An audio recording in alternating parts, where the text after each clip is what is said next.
تو میڈیا کے تمام دوستوں کا شکریہ کہ آپ لوگ یہاں پر موجود ہوئے بڑے شارٹ نوٹس پر۔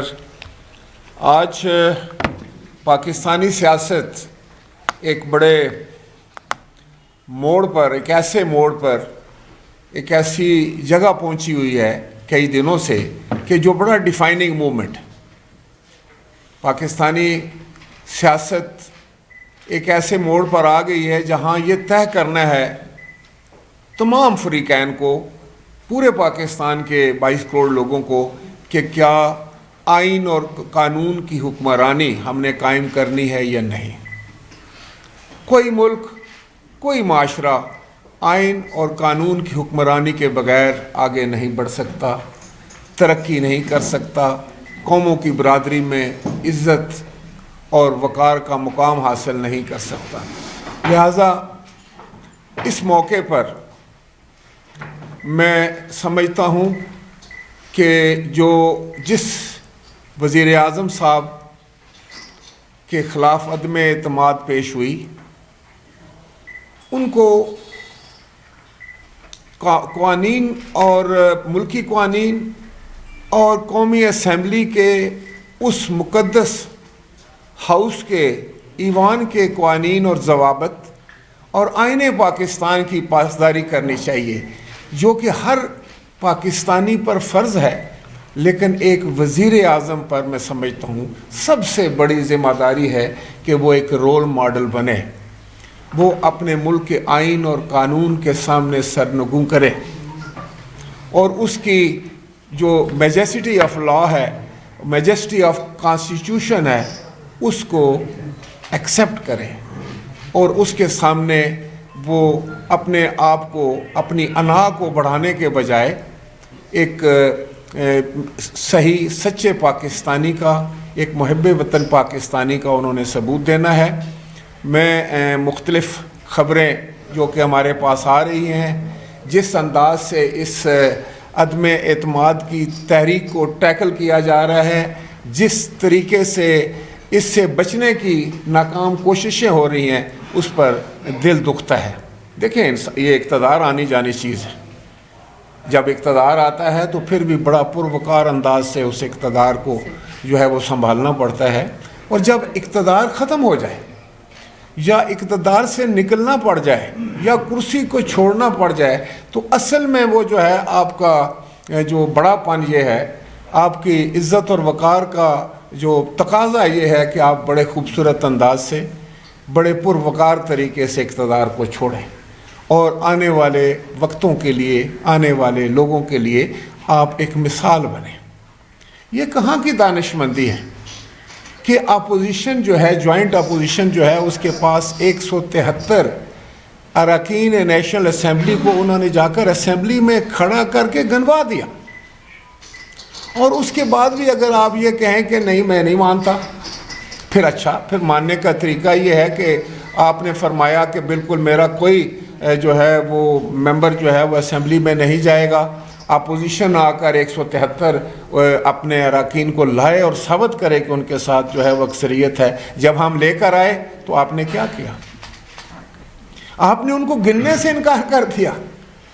آپ کا جو ڈپٹی اسپیکر صاحب تشریف لائے، اتنا بڑا اہم کام، پاکستان میں آئین کی سب سے بڑا ایک تقاضا جو ہے وہ اس مقدس آئین جو ہاؤس ہے، مقدس ایوان میں پیش ہو رہا ہے، وزیر اعظم کے رہنے اور نہ رہنے کی بات ہے، اس کے اقتدار اور کرسی میں رہنے اور نہ رہنے کی بات ہے، تو پھر اسپیکر صاحب تشریف نہیں لاتے، وہ ڈپٹی اسپیکر صاحب کو بھیج دیتے ہیں جیسے کوئی بڑا۔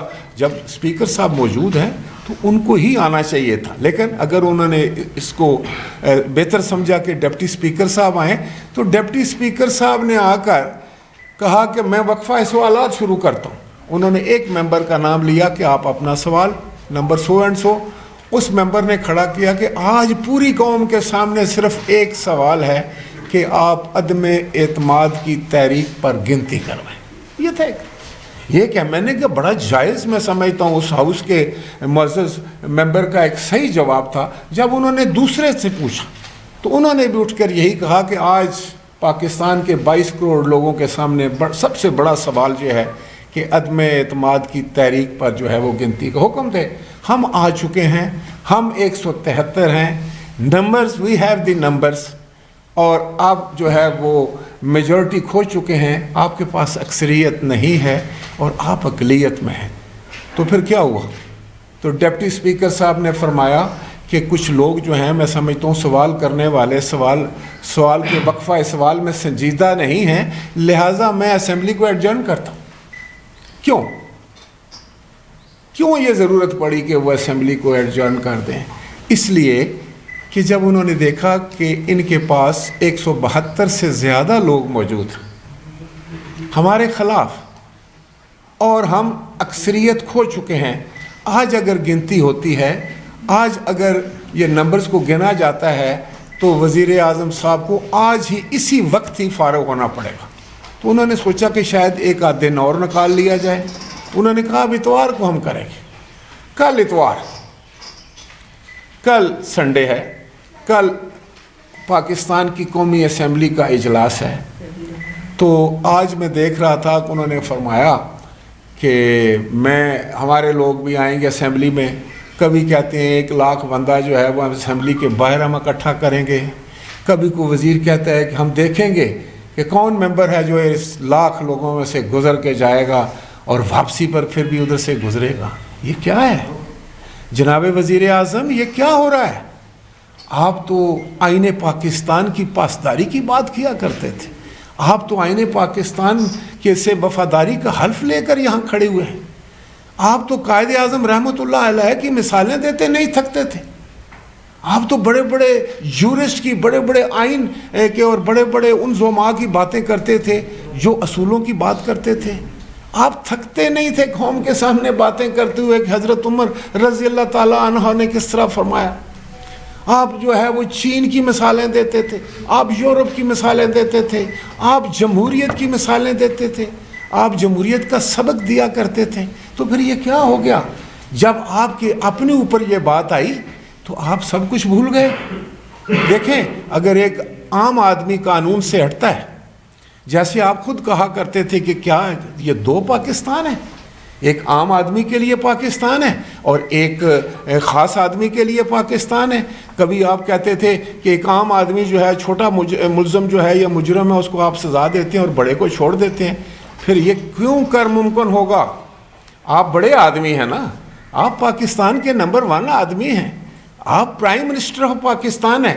اگر آپ آئین پاکستان کو توڑنا چاہیں گے, اگر آپ آئین پاکستان سے روگردانی کرنا چاہیں گے, اگر آپ قانون اور آئین کی دھجیاں اڑائیں گے خود اور اس کا تمسخر اڑائیں گے, تو کیا پھر آپ سمجھیں کہ آپ کیا پیغام دے رہے ہیں؟ اور آپ نے جو پہلے پیغامات دیے تھے تو کیا آپ ان کی نفی نہیں کر رہے ہیں؟ تو کیا اس سے یہ سمجھا جائے کہ جو بھی آپ کہتے ہیں یہ دوسروں کے لیے کہتے ہیں, آپ خود اس پر عمل نہیں کرتے؟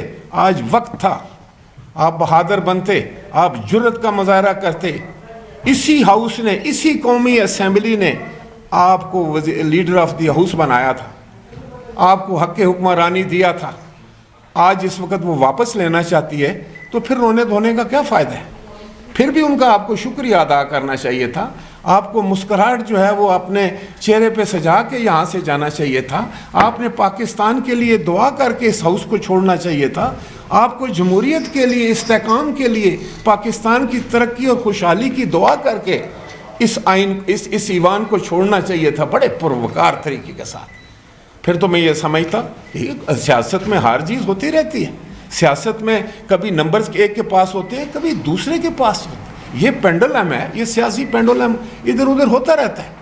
لیکن یہ کون آپ کو مشورے دے رہا ہے؟ کیوں آپ کے رفقا جو ہیں وہ اپنی ذہنی جو بیلنس ہے وہ کھو چکے ہیں, وہ توازن ان کا خراب ہو چکا ہے, وہ مرنے مارنے پر تل گئے ہیں, وہ لوگوں کے گھروں پر حملے کر رہے ہیں, وہ لوگوں کے ساتھ بد زبانی کر رہے ہیں, وہ بد کلامی کر رہے ہیں, وہ گالیاں دے رہے ہیں. وزیر اعظم صاحب, جو بھی وزیر اعظم بنتا ہے اس کو ایک دن سابقہ ہونا پڑتا ہے. جو بندہ اس دنیا میں آیا اس کو اس دنیا چھوڑ کے بھی جانا پڑتا ہے. یہ کوئی انوکھی بات نہیں ہے. یہ کوئی ایسی بات، کوئی بےعزتی کی بات نہیں ہے. آپ وزیر اعظم بنے، آپ نے قوم کے ساتھ وعدے کیے تھے، کسی وجہ سے وہ نہیں پورے ہوئے. آپ نے مہنگائی کنٹرول کرنی تھی، بدقسمتی سے وہ آپ نہیں کر سکے. آپ نے لاکھوں لوگوں کو، کروڑ لوگوں کو آپ نے روزگار دینا تھا، نہیں دے سکے. آپ نے لوگوں کی زندگیوں کو آسان بنانا تھا، کسی وجہ سے بھی آپ کے پاس ریزن ہوں گے، آپ نہیں کر سکے. تو وہی لوگ، وہی اسمبلی، وہی ہاؤس، وہی آپ کی پارٹی، آپ کہتے ہیں کہ میں پوری دنیا کو لیڈ کرنا چاہتا ہوں، میں عالم اسلام کا لیڈر بننا چاہتا ہوں، میں ایک عالمی لیڈر ہوں. ہمیں اس پر کوئی اعتراض نہیں ہے. لیکن بات یہ ہے کہ آپ کے اپنے جو پارٹی کے ممبران تھے، آپ کے جو اتحادی تھے، وہ آپ سے بھاگ گئے. آپ ان کا اعتماد آپ نے کھو دیا، آپ ان کو ساتھ نہیں رکھ سکے. یہ ہمارا ملک جو ہے، یہ 22 کروڑ لوگوں کا ملک ہے. یہاں مختلف الخیال لوگ ہیں. یہاں مطلب ہے آپ کو بڑی دانش اور عقل کے ساتھ یہاں سے معاملات کو آگے بڑھانا ہوتا ہے. اور ہم دنیا میں آئی لینڈ بنا کے نہیں رہ سکتے. یہ بہت پرانی باتیں ہیں، ان پر اب لوگ یقین نہیں کریں گے. میں کہتا تھا کہ اگر آپ کو کسی نے تھریٹ کرایا ہے، آپ کی حکومت کو کوئی تھریٹ کرایا گیا ہے، آپ کی جان کو خطرہ ہے، تو آپ آتے ہاؤس کے اندر، آپ ہاؤس میں آ کر یہ بات کرتے. لیکن یہ کیسے ہوا کہ ایک طرف جو ہی آپ کے خلاف عدم اعتماد آئی، آپ کی زندگی کو خطرات بھی لاحق ہو گئے، آپ کو بیرون ملک سے سازشیں بھی آپ کے خلاف فوراً ہونے شروع ہو گئی.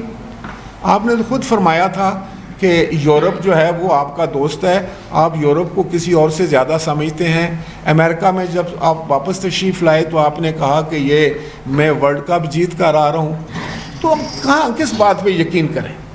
اس لیے میری استدعا ہے تمام ممبران پارلیمنٹ سے، پاکستان کے 22 کروڑ لوگوں سے، اور وزیر اعظم صاحب آپ اور آپ کی ٹیم سے، کہ ایک ہی راستہ ہے، ایک ہی صحیح راستہ ہے، ایک ہی سچ کا راستہ ہے، ایک ہی حق کا راستہ ہے، اور وہ ہے دستور پاکستان پر عمل کرنا. اب اگر آپ لیڈر ہیں، اگر آپ سمجھتے ہیں کہ آئین اور قانون کی پاسداری اس ملک میں ہونی چاہیے، تو آپ کو ایک رول ماڈل بننا پڑے گا، آپ کو ایک مثال قائم کرنی پڑے گی، تاکہ آئندہ بھی لوگ جب آئیں، آپ سے پہلے بھی وزرائے اعظم آئے، آپ کے بعد بھی آئیں گے، لیکن یہ کوئی نہیں چاہے گا، کوئی پاکستانی نہیں چاہے گا کہ اس کے ملک کو، اگر آپ کی جب تک آپ اقتدار میں رہیں تو پھر تو آپ انجوائے کریں، لیکن جب آپ سے کہا جائے کہ اقتدار ختم ہو چکا ہے، آپ اعتماد کھو چکے ہیں، آپ کے ساتھ اکثریت نہیں رہی، تو آپ ملک کو نقصان کرنا شروع کر دیں، آپ جمہوریت کا نقصان کرنا شروع کر دیں، آپ آئین اور پاکستان کے قوانین کی جو ہے وہ دھجیاں اڑانا شروع کر دیں. کبھی کوئی آ کر کہتا ہے کہ آپ نے کہا ہے کہ کل میرے بندے بھی ہوں گے وہاں اسمبلی میں. کیوں؟ پہلے تو آپ نے کہا تھا ہمیں کہ آپ 172 دکھائیں، ہم نے 173 دکھا دیے. اس میں کوئی بھی آپ کا وہ نہیں تھا کہ وہ جس نے آپ سے بغاوت کی ہو، وہ تو ابھی اس کے علاوہ تھے، وہ اگر گنتی کریں تو بہت زیادہ بنتی تھی. 173 جب آپ نے بندے خود دیکھ لیے تو وزیر اعظم صاحب آپ کے پاس کون سا اختیار رہ جاتا ہے کہ آپ اس اقتدار کے ساتھ چمٹے رہیں؟ تو میں یہاں یہ عرض کرنا چاہوں گا کہ کل آپ نے، پہلے تو آپ نے کہا کہ ہمارے کوئی لوگ نہیں آئیں گے، پھر آپ کے لوگوں نے کہا کہ ہم 1 لاکھ بندے لے کر آئیں گے، چلیں لے آئیں. پھر آپ نے آج فیصلہ کیا ہے، آپ کے جو آپ نے افلاطون رکھے ہوئے ہیں، جو سیاسی پنڈت ہیں آپ کے، اور انہوں نے کہا ہے کہ آپ اپنے بندے بھی لے کے جائیں. آپ اس لیے لے کر آنا چاہتے ہیں کہ جب آپ اکثریت کھو چکے ہیں تو آپ وہاں پر کوئی جنگ کرنا چاہتے ہیں، آپ وہاں لڑائی کرنا چاہتے ہیں، آپ وہاں گتھم گتھا ہونا چاہتے ہیں، آپ خلفشار پیدا کرنا چاہتے ہیں، آپ پورے ملک کو غیر یقینی کی کیفیت سے دوچار کرنا چاہتے ہیں، خطرات سے دوچار کرنا چاہتے ہیں، آپ امن جو ہے وہ اسمبلی کے اندر اور باہر تباہ کرنا چاہتے ہیں. یہ آپ کی سیاست ہے. یہ وہ طور طریقے ہیں جو کسی وزیر اعظم کو زیب دیتے ہیں. تو میں آپ سے گزارش کرنا چاہوں گا، آپ ضرور اپنے بندے لے کر آئیں، لیکن جو پارلیمنٹری نارمز ہیں، جو قواعد و ضوابط ہیں، جو اصول ہیں، جو اخلاقیات ہیں، ان کو تار تار نہ کریں، آپ کا زیادہ نقصان ہوگا۔ تاریخ آپ کو معاف نہیں کرے گی، پاکستان کا نقصان ہوگا، اور پاکستان کا نقصان آپ کر رہے ہیں جس کا شاید آپ کو ادراک نہیں ہے۔ آپ مختلف قومی اداروں کو اس میں ملوث کر رہے ہیں، ان کا نام لے رہے ہیں، تو یہ کیوں کر رہے ہیں؟ آپ ایک سیاستدان ہیں، آپ سیاست کریں۔ آپ ایک جمہوری اگر آدمی ہیں تو آپ جمہوریت کو پروان چڑھانے کے لیے جو مروجہ قوانین ہیں، اصول ہیں، ان پر عمل پیرا ہوں۔ لیکن میں پھر آپ کو متنبہ کرنا چاہوں گا، اگر اس ملک میں خلفشار ہوا، اگر پارلیمان کے اندر خلفشار ہوا، کسی قسم کی بدمزگی ہوئی، کوئی بد اخلاقی ہوئی، کوئی نقصان ہوا، تو عمران خان صاحب آپ اس کے ذمہ دار ہوں گے۔ آپ اس ذمہ داری سے بچ نہیں سکیں گے۔ بے شک یہ آپ کے ادھر ادھر بیٹھے ہوئے لوگ آپ کو پتہ نہیں کیا کیا بتاتے ہوں گے، میں میجورٹی کو تو میں ذاتی طور پر جانتا ہوں، میں ان کی عقل، دانش اور ان کے تجربے سے بھی واقف ہوں۔ لہٰذا for the sake of this country, in the larger interest of this nation, I must request you and I must advise you کہ آپ آئین اور قوانین، آئین پاکستان کی ہر حال میں پابندی کریں۔ آپ، یہ تو اقتدار کی بات ہے، آئین پاکستان کی پابندی جو ہے وہ جان سے زیادہ ضروری ہے۔ جان بھی جاتی ہے تو چلی جائے، لیکن آئین پاکستان کے اوپر آنچ نہیں آنی چاہیے۔ یہ اصول ہے، یہ وہ طریقہ ہے جس پر چل کر آپ باعزت ہو سکتے ہیں، باوقار ہو سکتے ہیں۔ آپ کے پاس اقتدار ہے یا نہیں ہے، آپ کرسی پہ بیٹھے ہوئے ہیں یا کرسی کو چھوڑ چکے ہیں، لیکن اگر آپ کے پاس اصول ہیں، جاتے ہوئے آپ نے ایک اچھا تاثر دیا، ایک بہترین نمونہ پیش کیا، تو قوم، میں سمجھتا ہوں، اس شخص کو یاد رکھے گی جو آیا تھا، جو گیا، کیونکہ یہ طریقہ ہے دنیا میں آنے اور جانے کا۔ اقتدار بھی اسی طرح، کسی کے پاس ہمیشہ تو نہیں رہتا، لیکن اقتدار میں آئیں، لیکن آنا بھی ٹھیک ہے، لیکن جانا بڑا ہی پروکار طریقے سے ہوتا ہے۔ وہی ٹیسٹ ہے، یہ لٹمس ٹیسٹ ہے۔ آپ کا بھی ٹیسٹ آ گیا ہے، اب یہ دیکھے گی قوم کہ آپ اقتدار کس طرح چھوڑ کے جاتے ہیں۔ آپ، ہاں، اگر آپ کے پاس اکثریت ہے تو آپ کسی سے جھگڑا کرنے کی آپ کو ضرورت نہیں ہے، آپ 172 آدمی جو ہے اپنی طرف کھڑے دکھا دیں۔ لیکن اگر آپ کے پاس 172 آدمی نہیں ہے تو عمران خان ایک سیکنڈ کے لیے بھی آپ پرائم منسٹر نہیں رہ سکتے، اور اگر آپ رہنے کی بات کرتے ہیں تو آپ آئین پاکستان کے ساتھ پھر غداری کریں گے۔ آئین پاکستان اگر ہم قومی اسمبلی کے اس مقدس ایوان کے اندر لاگو نہیں کر سکتے تو کہاں کریں گے؟ آپ قوم کو کس طرف لے کے جا رہے ہیں؟ کیا آپ کی ذات جو ہے وہ آئین پاکستان سے بڑی ہے؟ کیا آپ کی ذات جو ہے وہ پاکستان سے بڑی ہے؟ کیا آپ کی انا جو ہے وہ پاکستان سے بڑی ہے؟ نہیں۔ مہربانی کر کے اس پر سوچیں، اور میں ایک دفعہ پھر تمام پارلیمنٹیرینز کو یہ گزارش کروں گا کہ جو لوگ آزادانہ طور پر آئیں ان کو کوئی بھی نہ روکے، اگر کوئی روکنے کی کوشش کرے گا تو وہ غیر آئینی اور غیر قانونی ہوگا۔ میں اسلام آباد کی ایڈمنسٹریشن کو خاص طور پر متنبہ کرنا چاہتا ہوں کہ کچھ بھی ہو جائے، ایک نیشنل اسمبلی کے ممبر کے راستے میں، قومی اسمبلی میں آتے وقت اگر کوئی رکاوٹ پیش ہوئی یا رکاوٹ پیدا کرنے کی کوشش ہوئی تو اس سے ساتھ میں سمجھتا ہوں کہ آئین پاکستان کے مطابق نپٹا جائے گا، اور وہ آئین پاکستان سے غداری ہوگی۔ اور پھر آرٹیکل 6 کا ہم سب کو پتہ ہے، یہ مذاق نہیں ہے۔ ابھی ہمیں فیصلہ کرنا ہے، میں نے پہلے ہی کہا تھا کہ یہ ڈیفائننگ موومنٹ ہے کہ ہم کو آئین پاکستان کا تقدس کا خیال رکھنا ہے یا ہم نے کسی شخص کو پروٹیکٹ کرنا ہے۔ جو لوگ آئین پاکستان کو پروٹیکٹ نہیں کریں گے وہ آئین پاکستان کے ساتھ غداری کریں گے، خواہ وہ کسی عہدے پر بھی ہیں، کسی منصب میں ہیں۔ یہ 22 کروڑ لوگ جو ہیں پھر ان کو کسی طور پر بھی معاف نہیں کریں گے۔ شکریہ۔ بخاری صاحب